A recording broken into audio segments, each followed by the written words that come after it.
முழுசா சந்திரமுகியா மாறின விஜயா ஸ்தம்பித்து போன குடும்பம். ஸோ இந்த மாதிரியான விஷயங்கள் குறித்தா இன்னைக்கான சிறகடிக்க ஆசை சீரியல் குறித்து நம்ம பார்க்க போகிறோம். ஸோ இந்த எபிசோட்ல பார்த்தீங்கன்னா எல்லாரையுமே விஜயா எதுக்காக வீட்டுக்கு வர சொன்னாங்க அப்படிங்கிறது தெரியாமல் எல்லாருமே பயங்கர குழப்பத்தில் வெயிட் பண்ணிட்டு இருக்கிறாங்க.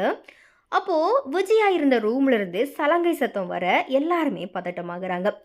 அதுக்கப்புறமா பரதநாட்டிய கெட்டப்பில் விஜயா வந்து வெளியே வந்து நிற்க எல்லாருமே விஜயாவை பார்த்து ஒரு நிமிஷம் ஸ்தம்பித்து போகிறாங்க. கல்யாணத்துக்கு அப்புறம் என்னுடைய திறமை எல்லாத்தையுமே பெட்டிக்குள்ளே அடக்கி வச்சுருந்தேன். இப்போது அது எல்லாத்தையுமே நான் வெளியே கொண்டு வர போகிறேன். இது விஜயா வேர்ஷன் 2.0 இந்த மாதிரி சொல்லி விஜயா பண்ணுற அட்ராசிட்டியை பார்த்து ஒன்றுமே புரியாமல் எல்லாருமே திகைச்சு போய் பார்க்குறாங்க. எனக்கு தெரிஞ்ச ஒரு மந்திரிப்பவர் இருக்கிறாரு, அவரை போய் நான் கூட்டிகிட்டு வரவா அப்படிங்கிற மாதிரியா முத்து ஒரு பக்கம் சொல்கிறாரு.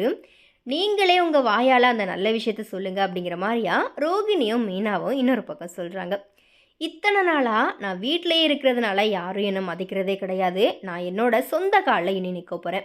என்னுடைய மருமகள் ரோகிணி தான் என்னுடைய திறமையை வெளியே கொண்டு வந்தா, நானும் இனி கை நிறைய சம்பாதிக்க போகிறேன் இந்த மாதிரியா விஜயா சொல்கிறாங்க. அதுக்கப்புறமா அடுத்த நாள் பார்த்தீங்கன்னா பார்வதியோட வீட்டில் பேனர் எல்லாமே வச்சு விஜயா பார்த்தீங்கன்னா அவங்களுடைய டான்ஸ் ஸ்கூலை ஆரம்பிச்சிடுறாங்க.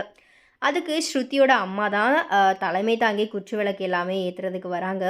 ஸ்ருதியோட அம்மா ஸ்ருதி, ரோகிணி அண்ட் பார்வதியை கூப்பிட்டு குத்து விளக்கை ஏற்ற சொல்கிறாங்க விஜயா.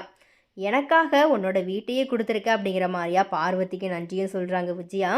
அதுக்கு பார்வதி, இடம் தான் கொடுத்தேன், நான் என்னவோ வீட்டை உனக்கே எழுதி கொடுத்தது போல் பேசுகிற அப்படிங்கிற மாதிரியா சொல்கிறாங்க. மீனாவை அவமானப்படுத்துறது போல விஜயா இப்படி பண்ணதை பார்த்து முத்து கோபமாகி விளக்க அணைக்க சொல்கிறாரு.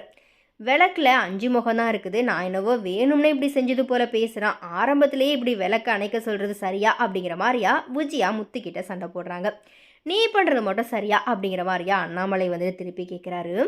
மீனா, விளக்கில் எண்ணெய் ஊற்றி நான் தான் ரெடி பண்ணேன், விளக்கு நல்லபடியாக எரியுதில்ல, அதுவே எனக்கு போதும் இந்த மாதிரி அவங்க சமாதானம் பண்ணிக்கிறாங்க. இந்த மாதிரி இன்றைக்கான எபிசோடு முழுக்கவுமே பார்த்தீங்க அப்படின்னா விஜயாவோட எபிசோடு அப்படின்னே வந்துட்டு சொல்லலாம். பிகாஸ் அவங்க பண்ண அந்த பரதநாட்டிய ஸ்டெப்ஸாக இருக்கட்டும், அவங்க பரதநாட்டிய அந்த ட்ரெஸ்ஸில் அவங்க பண்ண காமெடிகளாக இருக்கட்டும், ஸோ இதுதான் இன்றைக்கி ஃபுல்லாகவே எபிசோடில் இருந்துச்சு. அதுக்கப்புறமா அந்த டான்ஸ் ஸ்கூலையும் ஸ்டார்ட் பண்ணியிருக்கிறாங்க. அந்த டான்ஸ் ஸ்கூலுக்கு பார்த்தீங்கன்னா யாருமே வரலை அப்படிங்கிற ஒரு வருத்தத்துலேயும் பார்த்தீங்கன்னா விஜயா வந்துட்டு உக்காந்துட்ருக்குறாங்க.